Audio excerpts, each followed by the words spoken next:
one of my favorite audience moments in season 2 was when I couldn't stop laughing, which also even that we put that take in the show and not the real take. But the way I see it, it's a comedy. Go with whatever's funnier. And we break the fourth wall all the time. So when I just could not keep it together, and I still to this day, I don't even know why. It just happens sometimes. And someone in the audience yelled out, "You've got this, Adam." And Joe just goes, "Did that help?" I love it. I love it. It's so good. But So good. Thank you for having seen Holliston. Yes, for your kind words. I appreciate it. I love the show.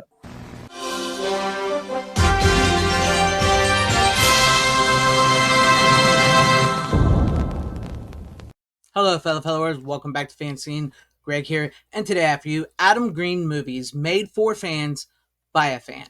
So I recently picked up the complete Hatchet collection steelbook while I was at Horror Hound, and I haven't watched the Hatchet movies in a very, very long time. You know, I've seen the first one a few more times than I've probably seen the sequels, but I've always enjoyed the Hatchet series. It's straight up old school, like he marketed it, old school American horror. Basically old school American slashers. It's for slasher fans, right? It's basically Kane Hodder just let loose on a swamp in Louisiana. Victor Crowley. It's great. It's a great series. And so I watched all 4 movies, Hatchet 1, 2, and 3, and then the 4th one, Victor Crowley. And I was watching some of the special features on it, and specifically this one special feature on the Victor Crowley Blu-ray, which is the newest Hatchet film, with an interview with Adam Green. And that interview, listening to him, it really touched something in me. It made me really respect what Adam Green has done and created here. And I don't know, I just connected with it well, and it just inspired this video. So essentially in that interview for Victor Crowley, which I will admit, I'm going to be honest with you guys, I think the story about how Victor Crowley came to be is a little cooler than the actual movie. I'm sorry, Adam, but it was. But anyways, the story is how it came to be was like, so Adam Green was telling his story about how, you know, Holliston, which is an amazing show. I love the show Holliston that he created. It ran for 2 seasons on FearNet. The FearNet was swallowed up by a corporate entity and stuff, and essentially the show was gone. There was nowhere to put it, and so he lost that. And then he at the same time he was going through a divorce, and then Wes Craven died because, you know, those of us who like horror movies, especially like Adam Green, who grew up with it, you know, that meant a lot to people. Like, so like Wes Craven died, and he was just having a really, really hard time in his life. And then he was at this convention with George Romero, who was to die soon, not long after that convention. But George Romero and Adam were on a panel together. And then like after the panel, they were still on stage, and, you know, the audience was behind them, and they were sort of behind the curtain or whatever. And he said, George asked him, he said, when are you going to make another Hatchet movie and give these people what they want? And then Adam told him, he said, George, they're done. I'm not making any more Hatchet movies. I'm done. And he just like, he was kind of like, that was it. He couldn't fathom making another Hatchet movie. He was sort of in a place where like he didn't know what to do.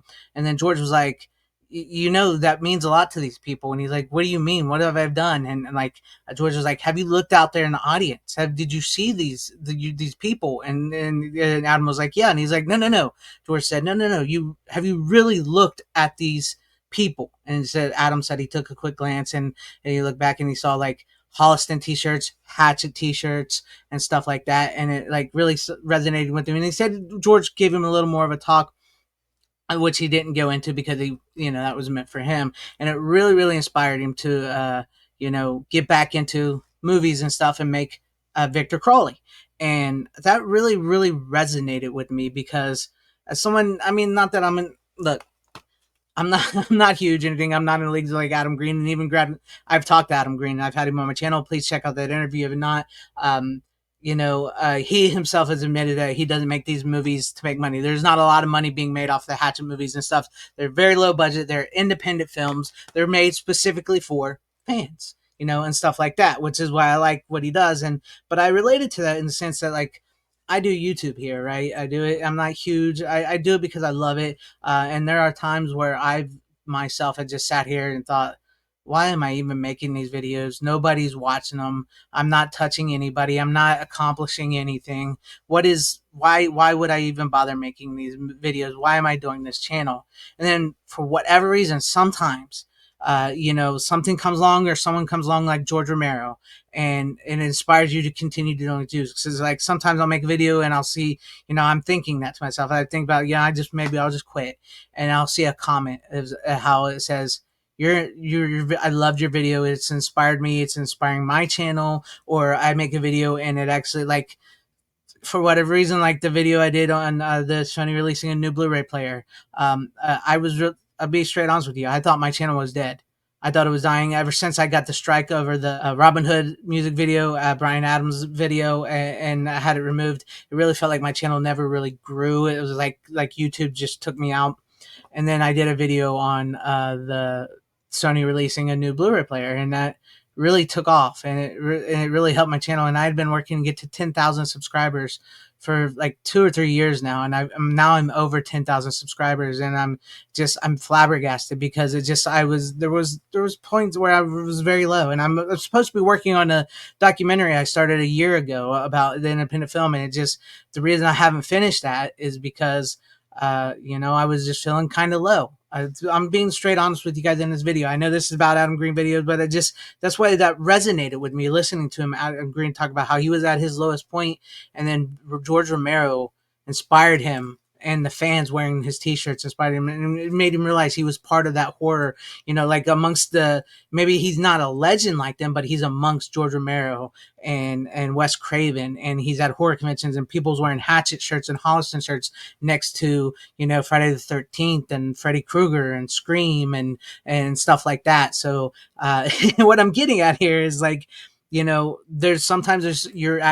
always be at your darkest place, and then you come along and something changes you, and it's like a video I make hits and it inspires me to keep going.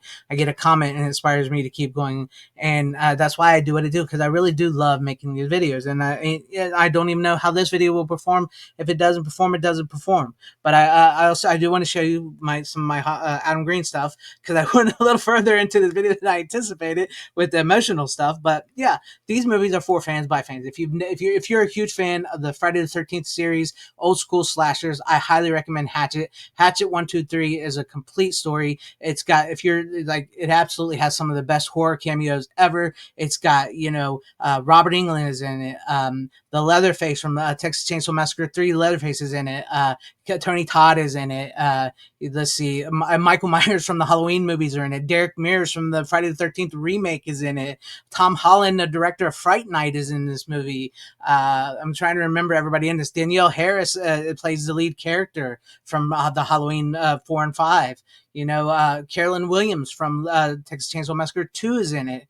Sid Haig is in it. It's got like some straight up horror cred to it. Dave Sheridan from Scary Movie and Devil's Rejects. Fliss Rose from Summer Camp. They've got some horror cred, some great slashers. Like I said, I will admit Victor Crowley's not the best, but David Sheridan is pretty badass in Victor Crowley. So if you can get them, see them, watch them. Great movies. I got the Steelbook. I loved it. Also, I just recently did watch Frozen. This is the first time I ever watched Frozen, because I talked to Adam about it. And at the time I talked to him, I had not seen it, and I don't know why. It just was one of his movies that escaped me. And oh man, this is completely different from like the Hasher slasher movies. This is on another level of fear, where three young college kids get stuck on a ski lift up at the top of a mountain at night, and the mountain is closing, and they won't open again until Friday. It's a Sunday, and they won't open again until Friday. And nobody knows they're up there, and how will they survive? It's intense. It's great performances. It's great directing. This is like something, and it is very much for fans by fans of horror movies. So if you've never seen this Frozen, not the Disney Frozen, highly recommend it. Great performance in this. And also, if you want to know, a little afterwards of this, in Hatchet 2, it has a little thing on the news that explains what maybe happened to at the end of this movie, so they're sort of connected in that world. And then this movie, Spiral, this is actually co-directed. It is Adam Green and Joel David Moore, who Joel David Moore stars in the first Hatchet movie, did this together. This is very much like a Hitchcock movie. It's very dramatic. It's very well crafted, paced movie. I wanted to say dramatic. It is a bit dramatic, but it's a mystery and this whatnot, and with an unreliable narrator and stuff. Where Joe David Moore actually stars in the movie, but it's really great movie. If you've never seen it, I do recommend it. It's a great movie. It's like if you're a fan of Psycho and stuff like that, I think this will play very well. Once again, a movie for fans by fans, because of that. Then, of course, one of my favorite things I talked to Adam Green about was Holliston, because Holliston is one of my favorite things he's ever done outside of the Hatchet movies. It was a TV series, a little sitcom, basically for horror fans by horror fans. Joe Lynch stars, who's also a director, and it's and D. Snyder's in it. It's great, and Laura Ortiz and Corey English is in it, and they're just really great. It's about these two guys, basically sort of autobiographical with Adam Green about how he wants to become a horror movie director. Him and his friend Joe, and they live in this apartment. They're low on money in Holliston, the town Adam Green grew up in, Boston, and everything. And with with their girlfriends and stuff, or would be girlfriends, and it's just really great. And it's got like Odor Arungus from War in it, and like I said, D. Snyder, and a lot of like Kane Hodder guest stars, Danielle Harris guest stars, Tony Todd guest stars, Sid Haig guest stars, like all the people that was in the Hatch movies and stuff, and horror movies, they guest stars, very much in the vein of horror movies. And if you've never seen it, I highly recommend it. Did do a video on this as well. Check it out. I know these aren't movies, but I'm glad to have these on physical media. I'm not even sure if they're streaming anywhere anymore right now, because it is what it is. But I really love this, and so that's why I just wanted to do this video and show off some of my Adam Green stuff. I don't have all of his movies. No, I do actually have Digging Up the Marrow, another movie he did coming in the mail that I'm looking forward to watching on Blu-ray. I just wanted to say, thank you, Adam Green, for these movies. Thank you for inspiring me with this interview, even though I know Victor Crowley is like I want to say 5 or 6 years old. Thank you for inspiring me with that interview you did, and thank you for all these great horror movies. And to everybody out there watching, what are some of your guys' favorite Adam Green movies, horror movies, or some of your favorite horror movies, or somebody like Adam Green that has really inspired you and everything? I know we can get all with celebrities and directors and stuff with Hollywood today and everything, but there's still there. Growing up as a movie lover and somebody in horror, action, comedy, superhero movies, somebody that had to have inspired you, because I would like to know that. And some of your favorite movies in the comment section down below. And if you liked what you saw here, maybe consider hitting that like button or subscribing, hitting that bell for notification. That'd be awesome if you're in your guys' subscriptions, or possibly share the video out for everybody to see, or join and become a channel member, because that would help out my channel immensely. Thank you, and shout out to all my channel members. I appreciate each and every one of you guys. Thank you guys for being channel members here, and for all of your support. And to everybody watching, whether you like me, hated me, or like this video, or hated this video, I thank you for sticking this long. Wherever you all are, please have a great, safe, happy, healthy day, morning, afternoon, evening, and night. Always support physical media, because it really truly is the superior format now more than ever. Godspeed.